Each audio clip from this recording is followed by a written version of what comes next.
আসসালামু আলাইকুম everyone, welcome back to my channel. আজকে আমি আপনাদের মাঝে আমের মজাদার একটা আচারের রেসিপি নিয়ে হাজির হয়ে গেলাম। এই আচারটা যে এত মজাদার আপনারা না তৈরি করলে বুঝতেই পারবেন না। তো মূল রেসিপিতে চলে যাই, দেখতে থাকুন। আমি আম নিয়েছি, আমটা আমি মাছ থেকে কেটে নিয়েছি। আর এই আমটা আঁটি যাতে শক্ত থাকে এভাবে এই আমটা নিতে হবে। নিয়ে আমি এভাবে সুন্দর করে কেটে নিয়েছি। আমি আপনাদেরকে একটা কেটে দেখাই দিচ্ছি। এভাবে এক কোণার থেকে এভাবে সুন্দর করে কেটে নিতে হবে। সবগুলো আম এভাবে কেটে নিতে হবে। আর আমটা যাতে আটির কাছ থেকে শক্ত হয় এই আমটাই নিতে হবে, নরম আম নিলে হবে না। আর এই আমের আচারটাতে এত মজাদার, না তৈরি করলে বুঝতেই পারবেন না। আর এত মশলা, একদম মশলা ছাড়া অল্প মশলাতে মজাদার একটা আচার রেসিপি শেয়ার করব। তো দেখুন, সবগুলো আমি কেটে নিয়েছি, ধুয়ে পরিষ্কার করে নিয়েছি। কত সুন্দর করে কেটে নিয়েছি আমি সবগুলা। এবার আমি মাখিয়ে নিব। এখন আমি 1 কাপ চিনি দিয়েছি। চিনি দিয়ে সুন্দর করে 1 কাপ চিনি দিয়ে দিয়েছি। আর আমি 2 চামচ সিরকা অথবা ভিনেগার দিয়ে দিয়েছি।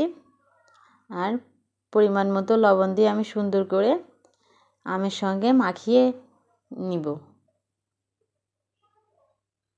আমি হাতের সাহায্যে সুন্দর করে মাখিয়ে নেব। আর এই আচারটায় আমি কোনোভাবে পানি দিব না।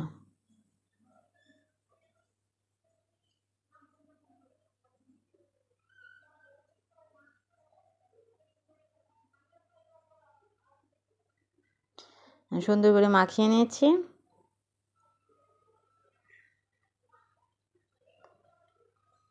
এবার দেখুন, আমি 1 ঘন্টা পরে চিনিটা আমার পুরোপুরি গলে গেছে। আর যেহেতু চিনি আর ভিনেগারের কারণে আমটা শক্ত থাকবে, গলে যাবে না।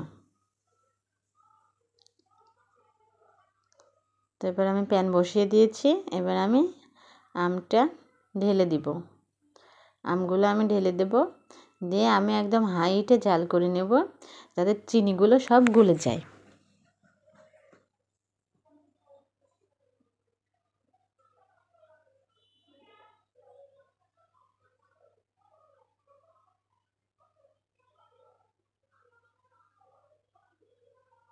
সুন্দর করে আমি একটু নেড়ে চেড়ে দিব।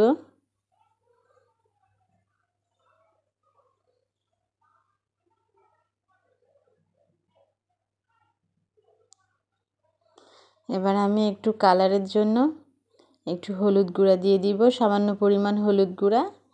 আর ঝালের জন্য লাল মরিচের গুঁড়া আমি দিয়ে দিব। দিয়ে আমি নেড়ে চেড়ে দিব, যাতে সবগুলা মশলা আমের সঙ্গে সুন্দর করে লেগে যায়।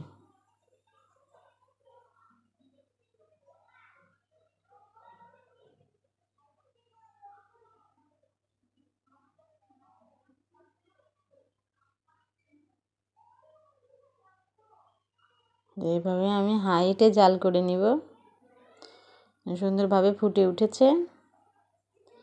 আমি উল্টায় পাল্টায় দিব।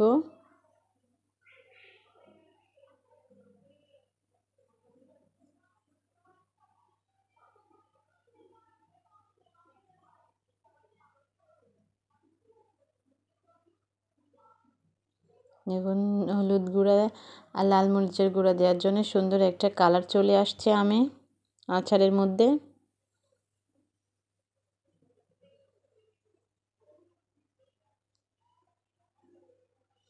এবার আমি আচারের মশলাটা দিয়ে দেব। আচারের মশলাটা আমার চ্যানেলে দেওয়া আছে। 5 ফোড়ন, মরিচের গুঁড়া, সবগুলো মিক্সড করে আমি ভাজি করে 1 চামচ মশলা আমি দিয়ে দিয়েছি। আর 1 চামচ চিলি ফ্লেক্স দিয়ে দিয়েছি। দিয়ে আমি সুন্দর করে নেড়ে চেড়ে নেব। আর এই মশলাটা আমি আগে আমের আচারে তৈরি করেছি, সেটা ভিডিওতে দেওয়া আছে। তো আমি নেড়ে চেড়ে নিব।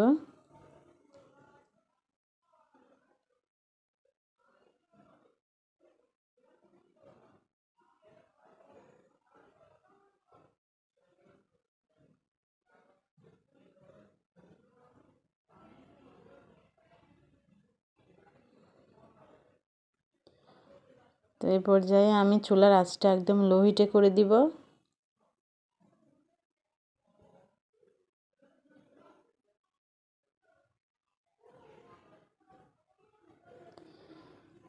তো আমি আচারের মশলাতে আমি পাঁচফোড়ন দিয়েছি, ধনিয়া গুঁড়া দিয়েছি, শুকনো মরিচ, সরিষা, এগুলো আমি ভেজে ব্লেন্ডার করে মশলাটা দিয়ে দিয়েছি। তো আমার আচারগুলো হয়ে গেছে, দেখুন আমি নামাই নিয়েছি। আর দেখুন এই আচারগুলো এত মজাদার আর এত চুষিলা, অল্প মশলা দিয়ে মজাদার একটা আমের আচার রেসিপি আপনাদের মাঝে শেয়ার করেছি। আশা করি ভালো লাগবে। দেখুন কত মজাদার এই আচারটা হয়েছে, খেতেও অনেক মজা। আর এটা রোদে শুকানো ঝামেলা ছাড়া এই আচারটা অনেক দিন সংরক্ষণ করে রাখা যাবে। তো আশা করি আমার রেসিপিটা আপনাদের ভালো লেগেছে। ভালো লাগলে আমার পাশে থাকবেন, সাপোর্ট করবেন। এমন নতুন নতুন রেসিপি নিয়ে আবার হাজির হয়ে যাব। ধন্যবাদ বন্ধুরা, আল্লাহ হাফেজ।